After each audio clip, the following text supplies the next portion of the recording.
Oi, queridos, tudo bem com vocês? Preste atenção que hoje eu vou contar para vocês uma história inacreditável, que até mesmo pessoas com muita fé chegam a duvidar. E olha que eu tô falando com conhecimento de causa, hein?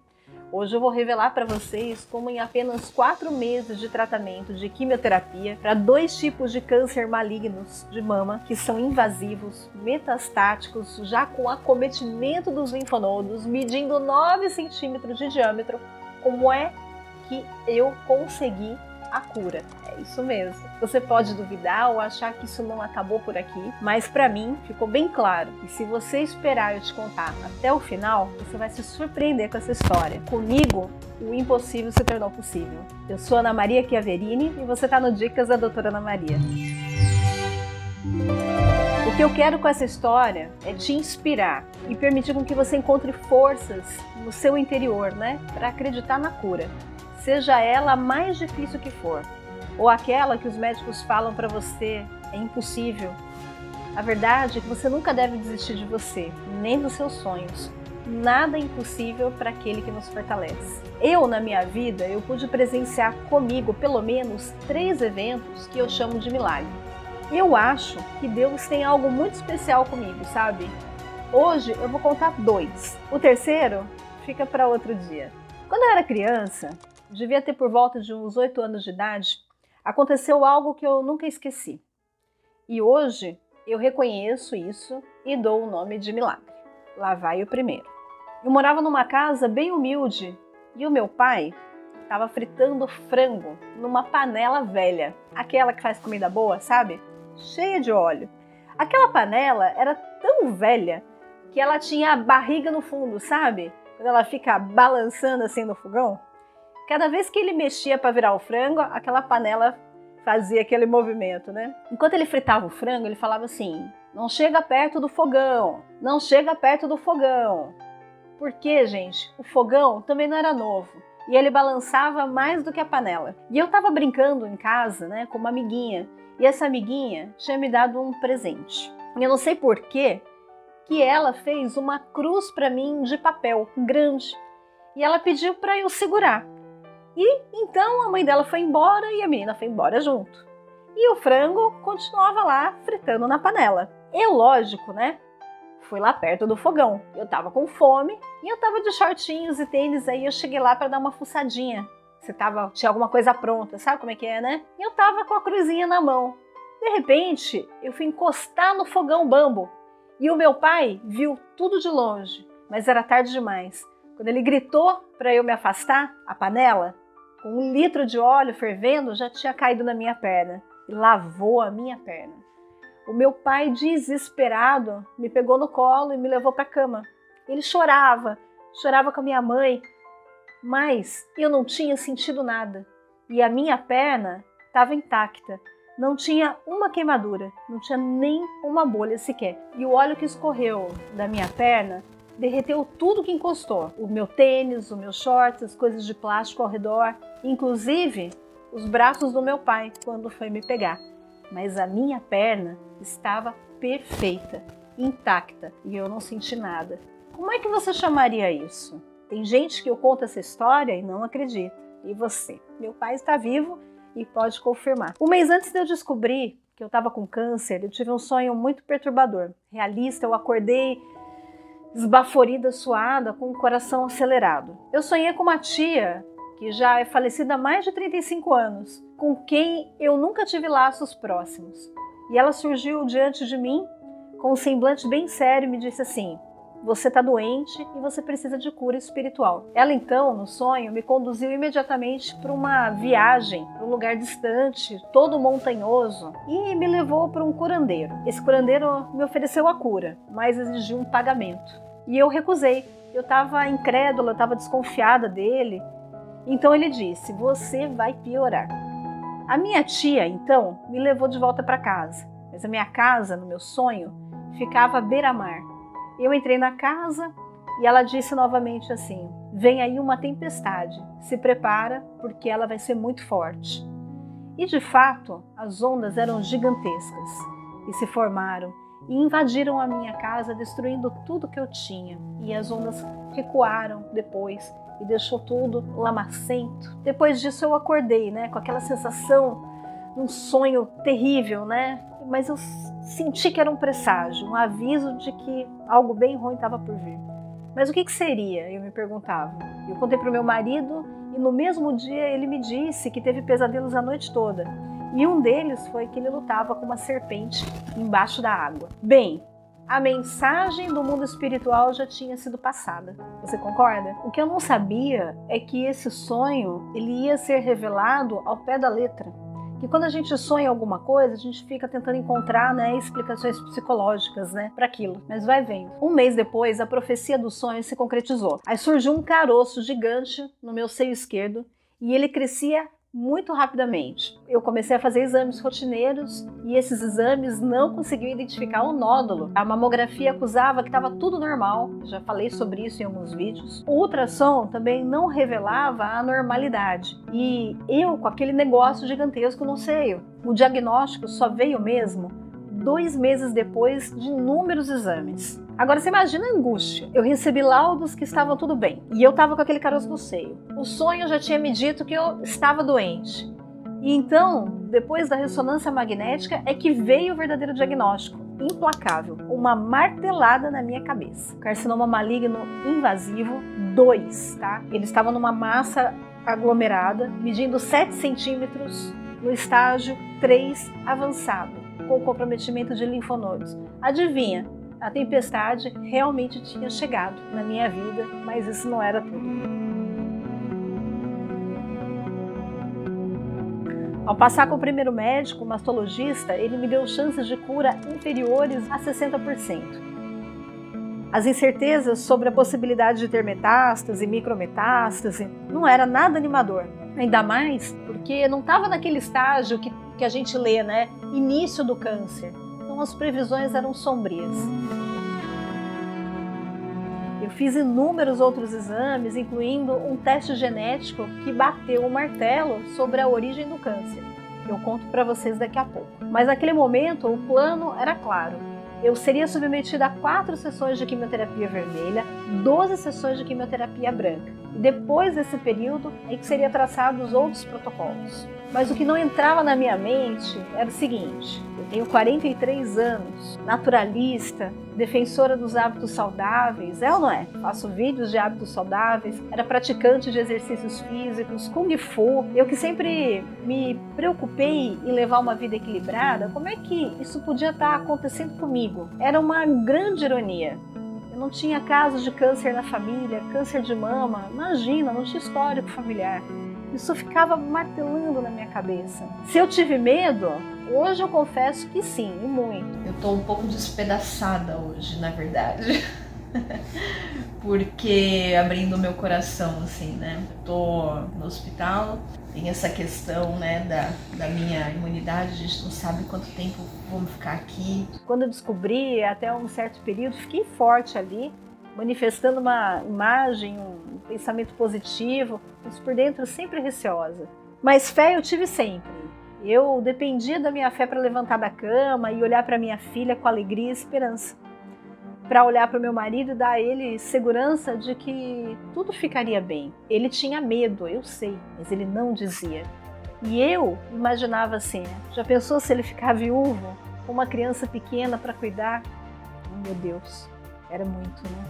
Tudo passava pela minha mente, mas realmente Deus me amparava e através dos salmos, das orações, Ele me acalmava e me mostrava as suas promessas. E de repente eu me sentia imbatível de novo, fortalecida, recarregada, parecia que nada podia me abalar. E o que eu falava positivamente para as pessoas era uma coisa real, não era mentira. Mas acontece que se fosse apenas esse o problema que eu estava enfrentando na minha vida, já seria o bastante, né? Mas parece que quando a coisa vem, né? Ela vem acompanhada de caos em todas as áreas. Eu aprendi que antes de uma coisa ficar boa, ela fica ruim pra caramba, então é um bom sinal. Naquele exato momento da descoberta, uma avalanche passou pela minha vida, minha e do meu marido, pela vida profissional. Eu precisei fechar o meu consultório, porque eu não podia mais atender. Com isso, eu precisei mudar de casa, porque a doença é cara, fechar um consultório é menos dinheiro que entra. Então a gente precisou tomar decisões difíceis, práticas, no meio desse caos da descoberta do câncer. E além de tudo, nós estávamos prestes a fazer 1 milhão de inscritos e o YouTube começou a parar de entregar os nossos vídeos bruscamente. E a gente, dependendo daquele 1 milhão de inscritos, e a gente tinha aquela promessa de que o YouTube ia nos firmar, fortalecer, e foi quando a derrocada foi fatal. Como eu disse, o caos estava instalado. Eu não tinha mais como continuar em Campinas, na minha cidade. Nós mudamos então para nossa pequena casa que fica em Ubatuba, no litoral de São Paulo. Nós tivemos que ficar longe da nossa família quando mais precisávamos dela. Eu deixei meus pais, que tinham acabado de descobrir que eu estava com carcinoma maligno, e deixei fragilizados, imagina o sofrimento. Nós mudamos de cidade, a minha filha de 8 anos teve que mudar de casa e de escola e ficar longe da família. Ela passou a estudar numa escolinha municipal aqui em Maranduba. Nós não tínhamos condição de pagar uma escola particular. E assim, num prazo de 1 mês, a nossa vida virou do avesso. Sem dinheiro, sem família perto, com câncer maligno, sem confiança médica de cura. E para dificultar só um pouquinho mais, o meu tratamento só podia ser feito em Campinas, pelo Vera Cruz, que era onde tinha o meu convênio. Muita gente falava, por que você não vai tratar no SUS? Acontece que o estágio em que estava o meu câncer, muito avançado, não dava tempo de recorrer ao SUS, até eles aprovarem, senão eu iria morrer. A gente não teve opção. A gente teve que se alinhar e aceitar o que a tempestade deixou para nós. Foi como um dia depois da enchente. A gente teve que reunir os destroços e continuar. E encontrar um jeito de fazer aquilo dar certo, de fazer aquilo funcionar, né? Para suportar meu tratamento financeiramente, você deve ter visto. A gente fez campanhas pelo Apoia-se para nos ajudar a segurar firme nessa temporada da vida. Nossos familiares também nos ajudaram muito através do site Apoia-se, certo? A melhor forma de apoio é mensal, porque assim a gente pode contar com esse dinheiro todo mês. Houve uma comoção gigantesca de muita gente para eu poder estar aqui hoje com vocês e com a minha família. Cada um ajudou do seu jeito, na sua condição. Tudo foi empregado aí para as nossas viagens semanais, para o meu tratamento. 350 quilômetros de distância para eu chegar na oncologia do Vera Cruz e 350 para voltar. Os tratamentos, eles seguiram até a 3ª quimioterapia. Nesse momento, eu estava com a imunidade muito abalada pelo medicamento, que foi muito forte, e em um determinado momento eu tive uma febre que superava os 38,5 por quase uma semana. Como não é fácil o atendimento aqui, eu tive que seguir para Campinas, e lá eu fui internada às pressas com uma infecção no organismo causada por uma mucosite. Foi tratada essa infecção, mas eu estava com a imunidade muito baixa. E era tão baixa que eu não podia ver ninguém, senão o meu organismo não reagia. Plaquetas lá embaixo, linfócitos, neutrófilos, tudo. Mas depois de 15 dias, eles me levantaram de novo e eu saí do hospital, pronta para mais uma quimioterapia. A má notícia é que, enquanto eu estive internada, eu não pude fazer quimioterapia. E então, o tumor aumentou de tamanho.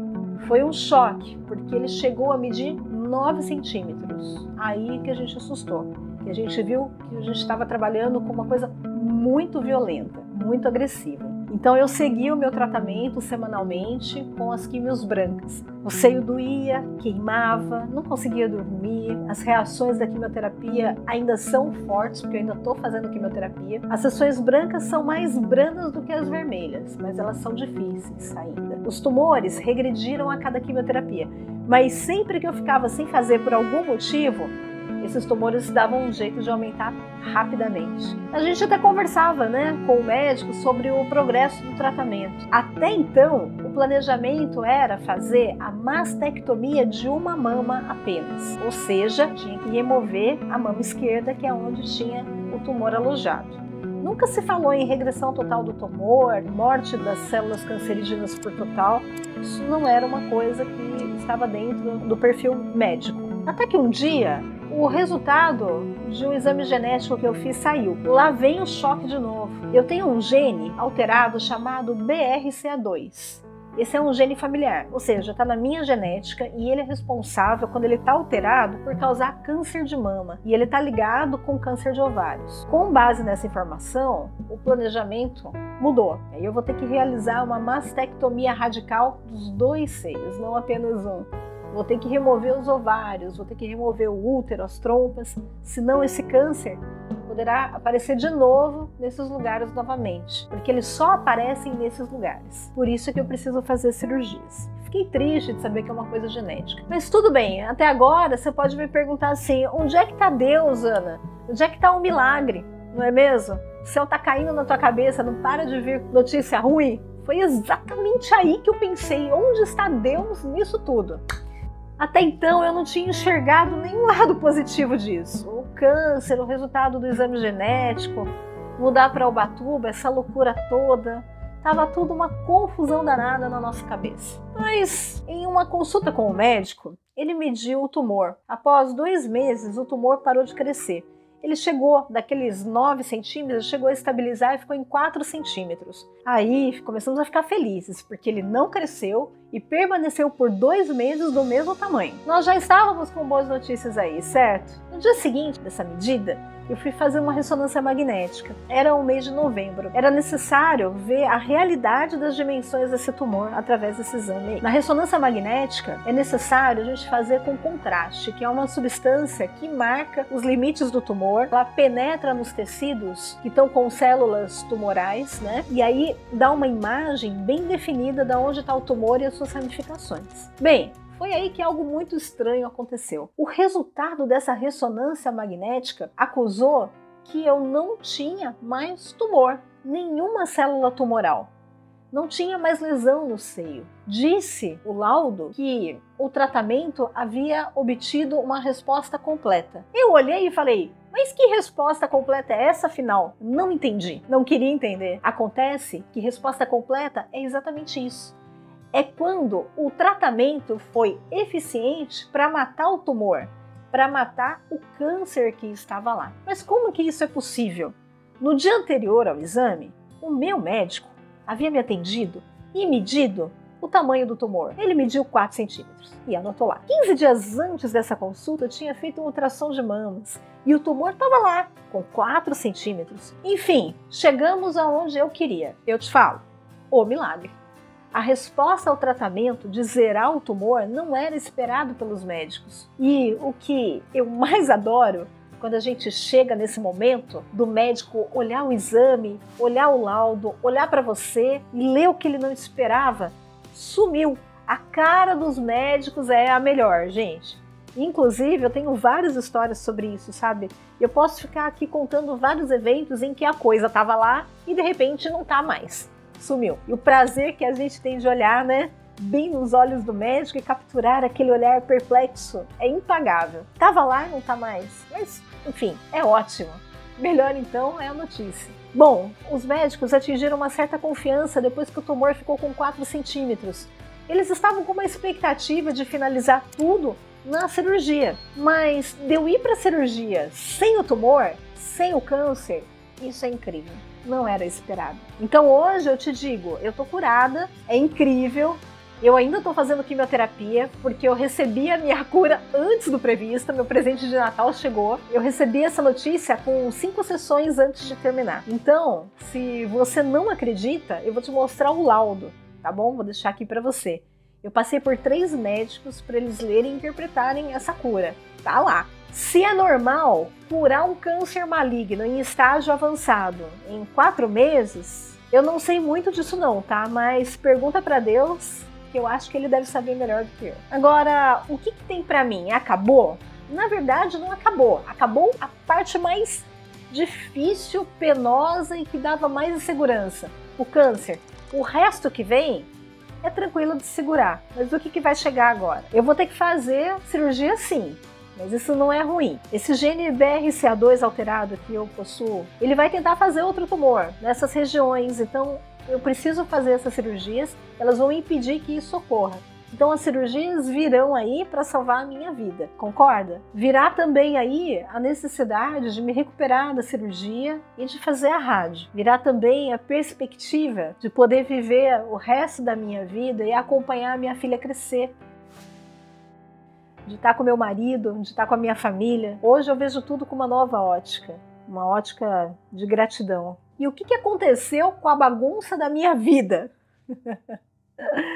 Entrando nos eixos. A minha casa é pequena e continua pequena. Não tem nada, ela é simples, mas é maravilhosa. A minha filha, ela tá feliz na escola municipal, que fica cercada de montanhas verdes, com professores e funcionários amorosos. A nossa casinha, que continua simples, fica próxima da praia e eu me recupero a cada andada no mar, a cada respirada, a cada entrada no mar. Você pode imaginar o que é isso? Tá cercada de natureza, isso não tem preço, né? E o meu trabalho é aqui com vocês, passando o meu conhecimento, a minha experiência, o meu testemunho. Em breve eu vou estar com muita saúde, atendendo de novo, mais fortalecida do que nunca, porque Deus nunca faz nada pela metade, né? A minha cura, ela veio antes da hora esperada, né? E ela tem um propósito, eu acredito nisso. E esse propósito, um deles é dizer para você que existe cura para o câncer, seja qual for, e a ciência é um instrumento divino para isso. Sabe quem mais foi instrumento divino? Os médicos.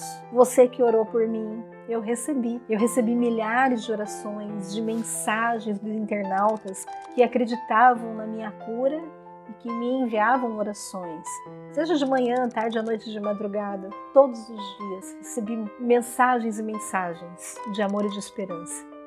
A minha família, amigos, todos foram instrumentos de cura, nos amparou, nos amou, ajudou de todas as formas para que eu pudesse estar calma e receber a bênção que eu recebi. O que eu aprendi com isso tudo, gente? Eu descobri que eu não sabia viver de verdade.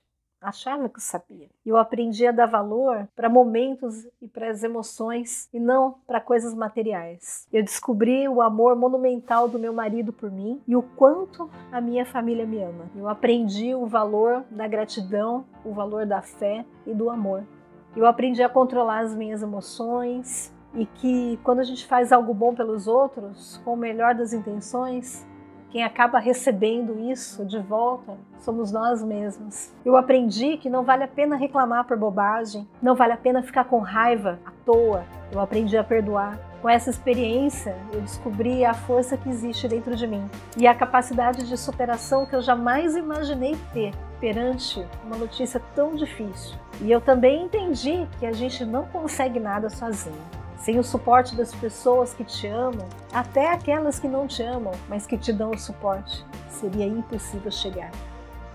E eu aprendi também que Deus arruma o caminho para a ajuda chegar até você. E que às vezes a ajuda vem de lugares não que você menos espera, mas que você nem imagina. Ele encaminha e põe na tua vida a ajuda exata que você precisa. Por isso nunca se desespere, que a ajuda vai chegar. É só você manter o seu coração aberto, com esperança e fé. Eu acredito em milagres, sabe? Não preciso nem te dizer, né? E que muitos ainda estão por vir. E a cada dia, eu entendo que a gente pode ser melhor, sabe? E que nós temos a chance de mudar algo em nós, para a gente poder retribuir tudo que a gente recebe. O meu maior sentimento hoje é gratidão. E eu te pergunto, se a gente não sair dessa aventura melhor do que a gente entrou, para que serve tudo isso, né? Se nós não aprendemos com os nossos erros, como é que nós vamos aprender algo profundo de verdade? E o terceiro milagre? Eu conto depois. Se você ainda não acredita, então está na hora de você passar pelas suas próprias experiências. Amados, obrigada por tudo. Eu dedico esse vídeo a todos vocês. Ao meu marido, à minha filha, meus familiares e amigos. Um grande beijo e obrigada a Deus mais uma vez por tudo.